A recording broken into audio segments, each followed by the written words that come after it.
मित्रों, हिंदू धर्म ग्रंथों के अनुसार परमपिता ब्रह्मा जी ने सृष्टि की रचना के पश्चात कालखंड यानी कि समय को 4 युगों में विभाजित किया था, जिन्हें सतयुग, त्रेतायुग, द्वापर युग और कलयुग के नाम से जाना जाता है। हिंदू पुराणों की माने तो इसे कालखंड का आरंभ सतयुग से हुआ और कलयुग पर आकर ये खत्म हो जाता है। कलयुग की समाप्ति के बाद पुनः सतयुग शुरू होता है और ये चक्र सृष्टि की रचना के समय से निरंतर चलता आ रहा है। हम आप आज जिस कालखंड में जी रहे हैं वे कालखंड के परिवर्तन का 23वां चक्र है। अब आप सोच रहे होंगे कि भला इन 4 युगों में ऐसा क्या अलग होता है जो ब्रह्मा जी को कालखंड को 4 युगों में विभाजित करना पड़ा। तो मित्रों, इसका उत्तर हमें मिलता है हिंदू धर्म के लिंग पुराण में, जिसमें इन 4 युगों में क्या असमानताएं हैं विस्तार से बताया गया है, और यह भी कि कैसे युग में आने वाले बदलाव से मनुष्य के लक्षणों में भी परिवर्तन आता है। सर्वप्रथम मिलकर जानेंगे सतयुग के बारे में। नमस्कार दोस्तों, भक्त शिरोमणि मंदिर चैनल पर आपका स्वागत है। लिंग पुराण के अनुसार सृष्टि की रचना के पश्चात ब्रह्मा जी ने जब समय अर्थात कालखंड को 4 युगों में बांटा, तब सबसे पहले खंड का नाम सतयुग रखा गया।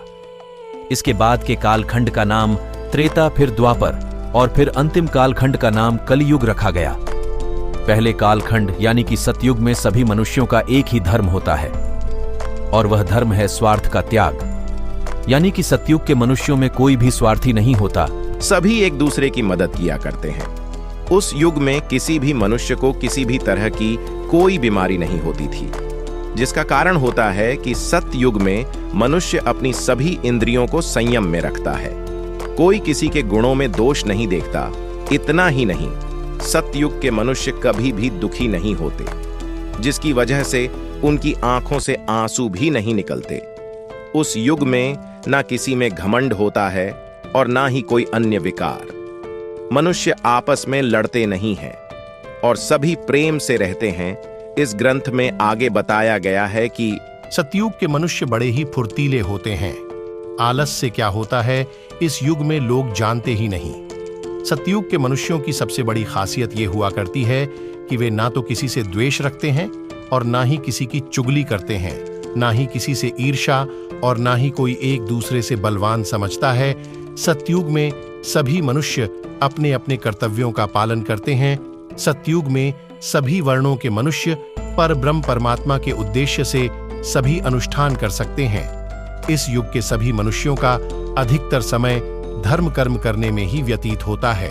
सब लोग परमात्मा के ही नाम का जाप और उन्हीं की सेवा पूजा किया करते हैं। इस युग में स्त्री और पुरुष में कोई भेदभाव नहीं किया जाता। सभी वर्णों के लोगों को शिक्षा, शस्त्र कला आदि क्षेत्रों में समान अवसर दिए जाते हैं। स्त्रियां विवाह के बाद अपने पत्नी धर्म का निष्ठा से पालन करती हैं और हमेशा पति की सेवा में लगी रहती हैं। बच्चे भी अपने माता पिता का कहा मानते हैं और बुढ़ापे में उनकी खूब सेवा किया करते हैं। सतयुग के लोग समय समय पर किए जाने वाले आश्रम संबंधी सत्कर्मों का अनुष्ठान करके कर्मफल की कामना और आसक्ति न होने के कारण परम गति प्राप्त कर लेते हैं। पुराणों की माने तो इस युग में मनुष्य की लंबाई 32 फुट हुआ करती है और मनुष्य अपनी इच्छा के अनुसार अपना शरीर त्याग सकते हैं। मित्रों, सतयुग की कालवधि 17,28,000 वर्ष बताई जाती है और जब ये कालवधि समाप्त हो जाती है तो नई युग यानी कि कालखंड का दूसरा युग त्रेता युग आरंभ होता है। मित्रों, त्रेता युग में मनुष्य अपने कर्तव्यों का पालन तो करते हैं, लेकिन सतयुग के मनुष्यों की अपेक्षा खुद की इंद्रियों पर संयम नहीं रख पाते। इस युग में मनुष्य धीरे धीरे अपनों में सिमटने लगता है, यानी उनके अंदर स्वार्थ पनपने लगता है। वे दूसरों की चुगली करने लगता है। साथ ही इस युग में मनुष्यों में ईर्ष्या की भावना भी जागृत होने लगती है। हालांकि ऐसे मनुष्यों की संख्या काफी कम होती है। इस युग में समाज वर्ण आश्रम यानी कि ब्राह्मण, क्षत्रिय, वैश्य और शूद्र में विभाजित होना शुरू हो जाता है। हालांकि त्रेता युग में सतयुग की अपेक्षा धर्म का लोप होने पर भी इस युग की स्त्रियां अपने धर्म का पालन करती हैं। पुरुष भी अपनी पत्नी को धोखा नहीं देता। संतान भी अपने माता पिता की खूब सेवा करती है। पुराणों की माने तो इस युग में मनुष्यों की औसत आयु 10,000 वर्ष होती है और इस युग की कालवधि 12,96,000 वर्ष होती है। इस कालवधि के समाप्त होने के बाद कालखंड के तीसरे युग की शुरुआत होती है, जिसे द्वापर युग के नाम से जाना जाता है। लिंग पुराण के अनुसार द्वापर युग में मनुष्य अपने कर्तव्यों से दूर होने लगता है, यानी कि वो स्वार्थी होने लगता है। इस युग में भौतिक सुखों की पूर्ति करने के लिए मनुष्य कई तरह के अधर्म करने लगता है और धर्म को त्याग देता है। जैसे जैसे इस युग की कालावधि आगे बढ़ती है, वैसे वैसे मनुष्य काम, क्रोध, लोभ, ईर्ष्या जैसे दुर्गुणों से ग्रसित होने लगता है।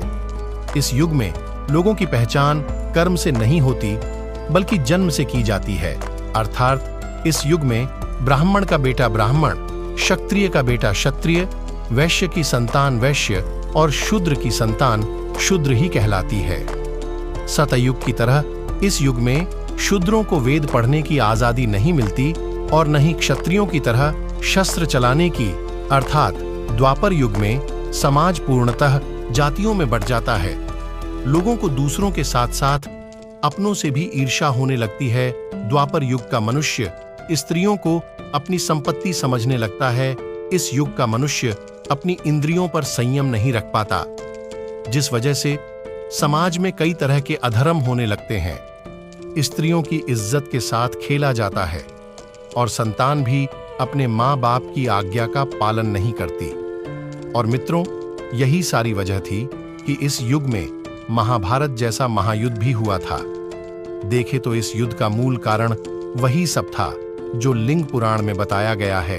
अगर दुर्योधन को सत्ता का लोभ नहीं होता तो वे अपने ही भाइयों पांडवों से ईर्ष्या नहीं करता, एक स्त्री को भरी सभा में अपमान नहीं करता, तो शायद ये युद्ध होता ही नहीं।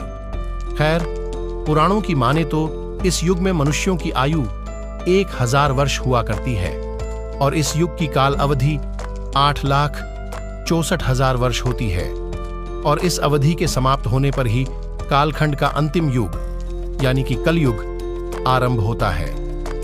मित्रों, कलयुग के मनुष्य कैसे होते हैं, इसे जानने से पहले आपके लिए यह जानना आवश्यक है कि आखिर युग के हिसाब से मनुष्य में ये परिवर्तन कैसे होते हैं।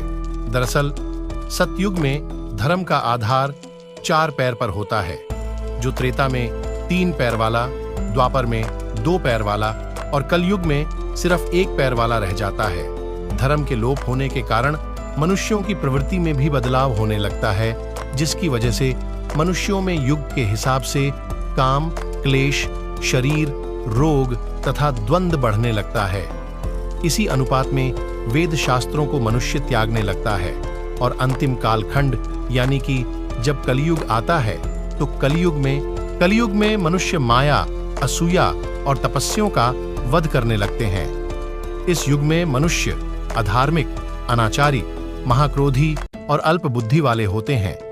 इस युग में सभी अपने कर्तव्यों से मुंह मोड़ लेते हैं, जैसे कि ब्राह्मण वेद पढ़ना छोड़ देते हैं, क्षत्रिय प्रजा की रक्षा नहीं करते, लोग गर्भ में ही लड़कियों को मार देते हैं, जिसे पुराण में भी भ्रूण हत्या कहा गया है। इस युग में चोर प्रवृत्ति के लोग भोली भाली प्रजा पर शासन करते हैं। इस युग में लोग तप और यज्ञ के फल को भी बेच डालते हैं। कलयुग की स्त्री हो या पुरुष, कोई भी अपने धर्म का पालन नहीं करता। इस युग में स्त्रियों का सम्मान ना के बराबर रह जाता है। काम, क्रोध, लोभ और स्वार्थ में वृद्धि के कारण हिंसात्मक घटनाएं बढ़ने लगती हैं। लोग एक दूसरे से लड़ने लगते हैं, एक दूसरे की हत्या करने लगते हैं। संतान अपने माता पिता की सेवा नहीं करती, वो उनका हाल तक नहीं लेती। कलयुग में मनुष्य की लंबाई 5 से 7 फुट रह जाती है। साथ ही कलयुग में मनुष्यों की औसत आयु घटकर 70-80 वर्ष रह जाती है। मित्रों, अब आप सोच रहे होंगे कि आखिर युग परिवर्तन के साथ मनुष्यों की लंबाई और आयु कम क्यों हो जाती है। तो मित्रों, मैं आपको बता दूं, लिंग पुराण में बताया गया है जैसे जैसे युग परिवर्तित होता है वैसे वैसे मनुष्य प्रकृति से दूर होता जाता है और भोग विलास में लीन होता जाता है, जिसकी वजह से मनुष्यों का शरीर कई तरह के रोगों से घिर जाता है और मनुष्यों में काम, क्रोध, लोभ जैसे तामसिक गुण बढ़ने लगते हैं। और वो क्रोध और चिंता के सागर में डूब जाता है, जिस वजह से समय के साथ साथ मनुष्यों की आयु और लंबाई कम होने लगती है।